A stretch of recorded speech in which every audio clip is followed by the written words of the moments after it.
Madam Minister Heng talked about how every Singaporean child is precious, and I will be speaking about students with special education needs today. Education is a powerful tool for us to equip these students with the skills and values to thrive as integral members of society. To achieve this, we take a differentiated approach, customized to best meet the needs of the child. Currently, students with mild special needs are educated in mainstream schools with appropriate learning support. For students with moderate to severe needs, they are served in the 20 SPS schools, which are established by VWOs but operated with extensive support from the government.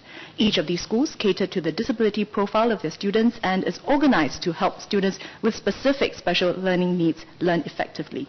I will elaborate further on how we have been customizing our policies to meet their needs and also the other kinds of support that we provide.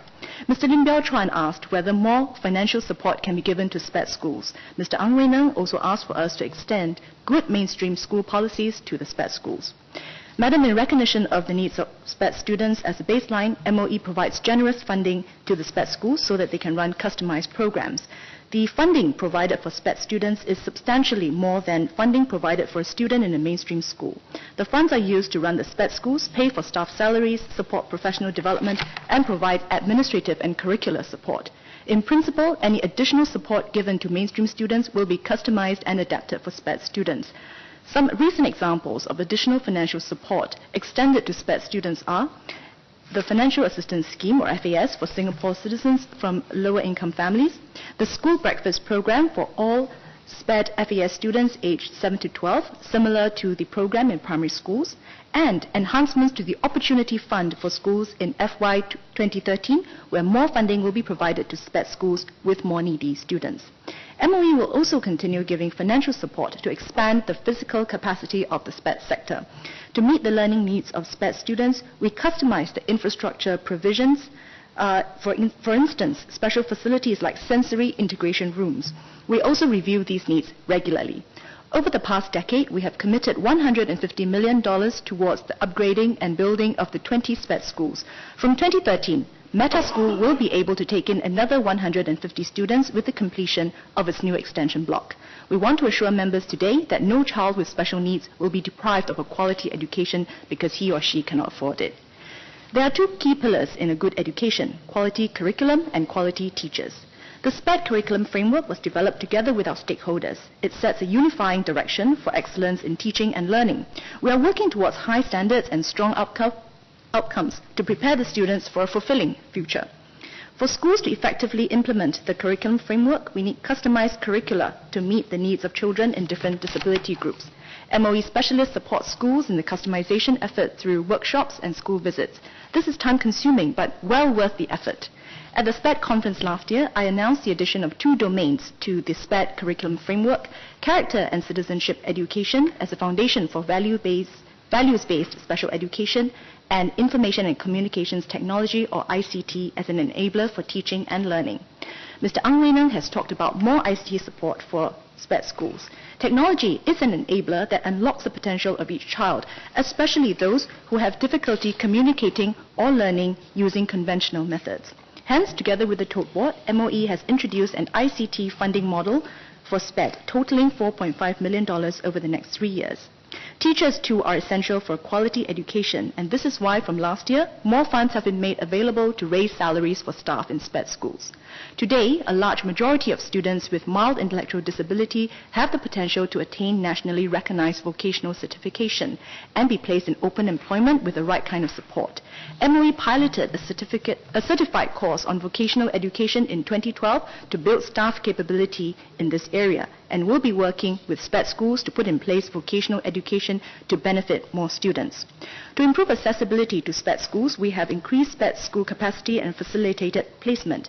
The Multi-Agency Advisory Panel, or MAAP, comprising specialists from MOE, MOH, and also SPED schools, was set up last year, and it has streamlined application processes, and the panel has been useful in bringing together the stakeholders as an initial effort to better understand the complex issues revolving around placement for students with special needs. We are also aiding parents of children with special needs to better understand the needs of their child, and that's why we have published an online guide, a parent's guide to choosing the right school for children with special education needs, and we will publish versions in the mother tongue languages by the end of this year. Beyond providing information, we recognize it can be emotionally hard to cope with news of the diagnosis and to decide what to do next. Hence, last year we prototyped the Post-Diagnosis Education Guidance, or PDEG initiative. And the prototype was introduced to North Zone schools last year. It will be rolled out to all zones by the end of 2013. These initiatives are part of a whole ecosystem of support for parents. We have therefore also expanded the Parent Support Group, or PSG Fund, to SPS schools. Madam, we are also enhancing how we support students with mild special needs who are currently educated in mainstream schools. Students with dyslexia have persistent difficulties in reading, and this creates many downstream challenges for learning. They form the largest group of students with special education needs, and they have a very good chance of overcoming their literacy difficulties if appropriate intervention occurs early. I am pleased to be able to provide an update on our school-based dyslexia remediation program piloted in 20 primary schools last year. Normally, students with dyslexia are referred for remediation by the Dyslexia Association of Singapore, or DAS. These classes are conducted outside school at DAS learning centers. The school-based dyslexia remediation program will augment the support for literacy available in our schools. Students with literacy difficulties can receive continuing support within the school starting for Primary 1. In Primary 1 and 2, they are identified for literacy support in the Learning Support Program, or LSP. Students whose literacy difficulties persist and who are diagnosed with dyslexia then receive dyslexia remediation conducted by the Allied Educator, Learning and Behavioral Support, and teachers in Primary 3 and 4. The goal is for them to overcome their reading difficulties by the end of Primary 4. Beyond Primary 4, their learning will be monitored and continuing support will be provided by their teachers and the allied educators for those who need it. The school-based dyslexia remediation program has helped those who are weak in spelling and reading, and the key benefits are: first, better engagement of pupils as the curriculum is customized for their learning needs and takes into consideration what is covered in the mainstream English curriculum, and secondly, a more supportive home environment because the reading materials and games provided for use at home, together with weekly progress reports, have helped parents to play an active role in the intervention process. I have examples to share of students who have benefited from this program. First, Anshakil. When he was in Primary 2, Anshakil from Sinmin Primary was only able to name 6 out of 26 letters of the English alphabet. After a year in the program, Anshakil not only picked up reading and spelling skills, but started to love reading and is now reading books to his mother as her bedtime stories. His allied educator, Ms. Lim Siu Lian, observes that Anshakil has become more confident and vocal. Another student, Guan Ming from Bukit Panjang Primary, has shared that while he could not read in the past, he is now able to do so after undergoing the program. He greatly enjoys the interesting activities in the dyslexia remediation classes conducted by his allied educator, Ms. Fadila. Guan Ming's teachers note that he has become more confident and shows keener interest in his studies. We are glad to see that students have benefited from the school-based dyslexia remediation program, and I am happy to be able to update today that MOE has extended it to another 22 primary schools this year. Madam, a number of our students with special needs, both those from mainstream and from SPED schools, will progress to our institutions of higher learning, or IHLs. Mr. Ang Wei Neng and Mr. Nis Phua have asked about support for students with special education needs in the IHLs. We are heartened by the achievements of these students, and we want to provide them with the appropriate support so that they can continue to succeed.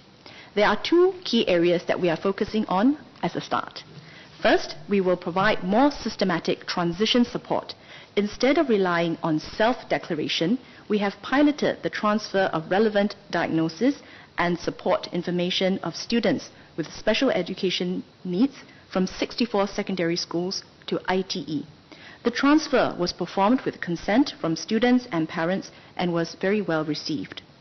This year, we have expanded the pilot scheme to include the polytechnics. This allows the IHLs to be able to provide necessary support for students as early as possible, that is, from the point of admission. Second, we are working with the IHLs to build staff capability. there will be a comprehensive training program to equip administrative and faculty staff with the skills to establish a support system and render practical help to students. And we will kickstart the training program this year. Madam, as I have described, we are making significant steps towards strengthening the support for students with special education needs in our institutions of higher learning. And the suggestions of setting up a disability support office given by Ms. Phua as well as Mr. Ang has a lot of merit, and we will consider this in partnership with our stakeholders in the SPED community. Finally, Mr. Ang Wei Neng has also talked about the admission into IHLs for students with special education needs. Admission into our IHLs, Madam, is merit-based. We consider both the results and other attributes of the applicant holistically. This is not to discriminate against these students, but to determine how best to cater to their learning needs. However, Mr. Ang's point about SPED students meeting or facing certain challenges in interviews or perhaps other aspects of the admission process is a well-taken point. And again, his suggestion has merit, and we will consider how best to support students with special education needs throughout the application as well as the admission process.